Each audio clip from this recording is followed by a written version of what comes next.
இன்று நாங்கள் வந்திருக்கிறோம் கம்பல போத்தலப்பட்டி. அதில் எங்களோட மாவட்ட போல எங்களோட மத குருவும் வந்திருக்கிறாரு. நாங்கள் யாரை சந்திக்க வந்திருக்கிறோம்னு சொன்னால், உங்களுக்கு எல்லாம் தெரியும், சமூக வலைத்தளத்தில் இன்றைக்கு பரவலாக பேசப்படக்கூடிய ஒரு விஷயம்தான் அம்ஹர். 17 வயசு அம்ஹர் எத்தனையோ உயிர்களை மீட்டெடுத்தார். அதில் அந்த உயிர்களை மீட்டெடுக்கும் போது அந்த இடத்துல முஸ்லீமா, தமிழா, சிங்களமா என்று பார்க்கல. யாரெல்லாம் வெள்ளத்தால் பாதிக்கப்பட்டிருக்கிறாங்களோ இவங்களை மீட்டெடுத்தாங்க. இன்றைக்கு அவங்கள சந்திக்கத்தான் நானும் எங்களோட மாவட்ட போல மத குரு வந்திக்கிறோம். ஏன்னா இதை நாங்கள் சமூகமயப்படுத்தணும். காரணம் என்ன சொன்னால், இன்றைக்கு இந்த வயசுன்னு சொல்றது 17 வயசுன்னு சொல்றது ஓடி விளையாடக்கூடிய வயசு. இந்த வயசில் இன்றைக்கு வெள்ளம் வந்தால் எங்களுக்கு தெரியும், எத்தனையோ ஊர்களில் தண்ணியில் விளையாடக்கூடிய வாலிபர்களைத்தான் நாங்கள் கூடுதலாக பார்க்கிறோம். அந்த மத்தியில் இப்படியான ஒரு இளைஞன் இப்படியான ஒரு முன்னெடுப்பொண்டு எடுத்துன்னு அவருடைய உயிரை கூட பார்க்காம அவரும் அவர சாச்சா அவர வாப்பா ஒரு பக்கம், சாச்சா ஒரு பக்கம், பெரியப்பா, இப்படியான நேரத்தில் களம் இறங்கினவனை தான் நாங்கள் பார்க்க வந்திருக்கிறோம். කිව්වා වගේ ගොඩක් සතුටුනා. මේක මහා චිත්‍රපටියක් වගේ. ඇත්තටම චිත්‍රපටියක් වගේ. මොකද මේක කලින් තිබිච්චි සහ දැකපු අහපු නැති අත්දැකීමක්. ඉතින් මට පුදුම හිතෙනවා මේ කතන්දරේ ඇහුවට පස්සේ.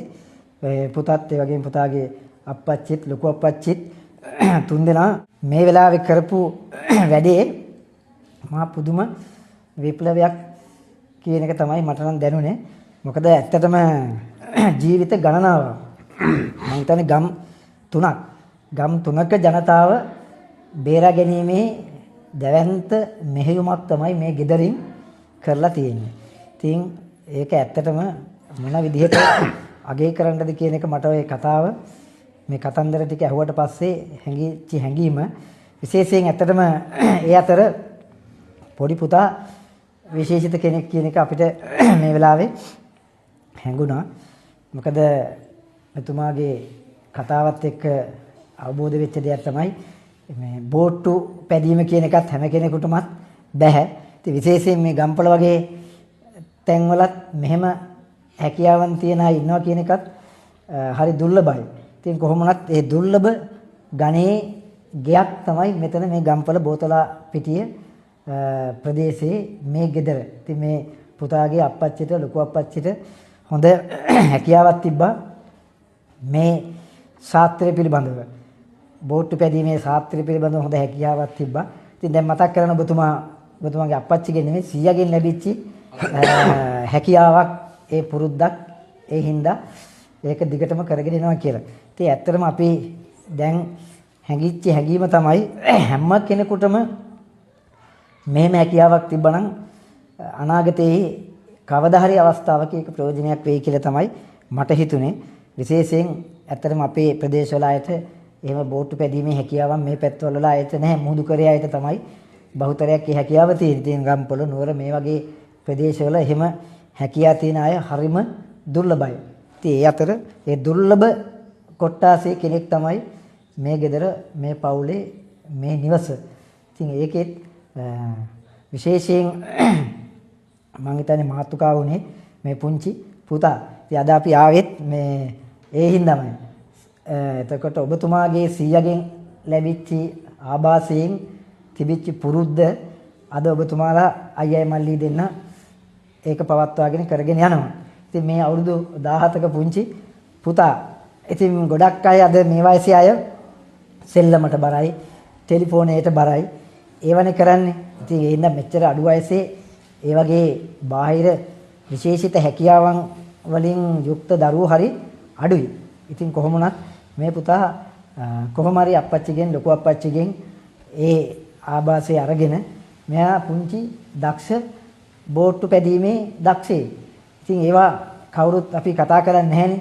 ලෙඩක් හැදුනහම ලෙඩේ ගැන කතා කරන්නේ. ඒ වගේ ඇත්තටම දැන් පුතා ගැන කතා කරන්න ඕනේ කියලා හිතුනේ.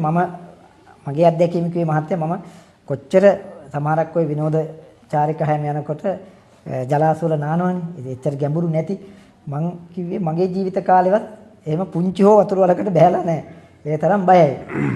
ඒතකොට මෙච්චර කවදාවත් නොදැකපු අත්දැකීමක් සාගරයක් වෙච්ච නගරයක්.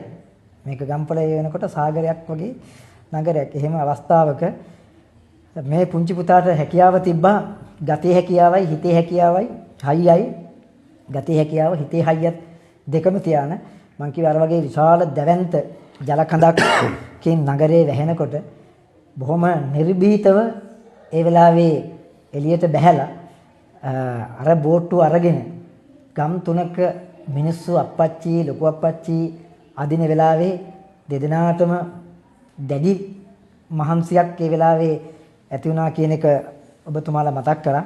ඒ ඔබතුමාලට බැරි වෙනකොට ඒ බර කරට ගත්තේ මේ පුංචි පුතා. ඉතින් ඇත්තටම පුදුම ආදරයක් හිතෙනවා. අප්පච්චිටයි ලොකු අප්පච්චිටයි බැරි වෙච්ච වෙලාවේ වග யாருக்கு என்ன செய்யலுமோ அதை செய்யுங்க. சின்ன வயசுன்னு இல்லை யாருக்கு எங்களுக்கு உள்ள பலனீதோ யாரை எங்களுக்கு பாதுகாக்க இயலுமோ அதை நாங்கள் செய்யணும். கட்டாயம் செய்யணும். நீங்கள் ஒரு இப்போ இன்றைக்கு கம்பலை மட்டும் இல்லை முழு இலங்கைக்கு நீங்கள் ஒரு முன்மாதிரியாக இருந்துட்டீங்க. ஆனால் உங்களை நியாயமான பேர் உங்களோட வயசுக்குள்ளாக்கள் உங்களை இதுக்கு பிறகு பின்தொடர்வான்னு நான் நினைக்கிறேன். தொடரும் நீங்கள் அப்படித்தான் நினைக்கிறீங்க.